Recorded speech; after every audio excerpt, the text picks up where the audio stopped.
2019 மக்களவைத் தேர்தலில் இவரால் தான் பாஜக சுமார் 5 தொகுதிகளில் போட்டியிட முடிந்தது. இவருக்கு அதிமுக தலைமையுடன் நல்லுறவு இருப்பதாக கூறப்படுகிறது என்றார். திராவிட கட்சிகளின் ஆதிக்கம் நிறைந்த மாநிலத்தில் வலுவான கூட்டணியை அமைப்பதற்கு முக்கியமான தொகுதி பங்கீடு ஏற்பாட்டில் கோயல் முக்கிய பங்காற்றியதாகவும் தெரிவிக்கப்பட்டுள்ளது. மத்திய பாஜக தலைமைக்கும் மாநில பிரிவுக்கும் இடையே ஒருமித்த வியூகத்தை உறுதிப்படுத்தும் விதமாக அவர் திறம்பட ஒருங்கிணைத்தார். அரசியல் ஆலோசகர்கள் இது தொடர்பாக கூறுகையில், பாஜக அதிமுக கூட்டணி மிக அவசியம். அதை உடையாமல் பார்த்துக் கொள்ள கோயல் அவசியம்.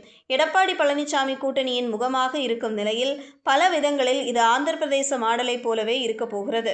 அங்கு சந்திரபாபு நாயுடுவின் தெலுங்கு தேசம் கட்சி மூத்த பங்காளியாகவும் பாஜக இளைய பங்காளியாகவும் இருந்தது.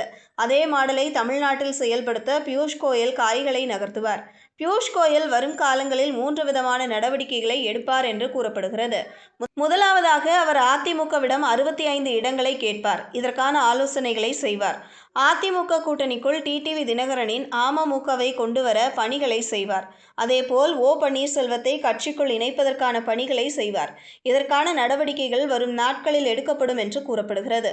மொத்தத்தில் இவர் அதிமுகவிற்கு தான் அதிகமாக பிரஷர் போடுவார் என்கிறார்கள் விவரம் அறிந்தவர்கள்.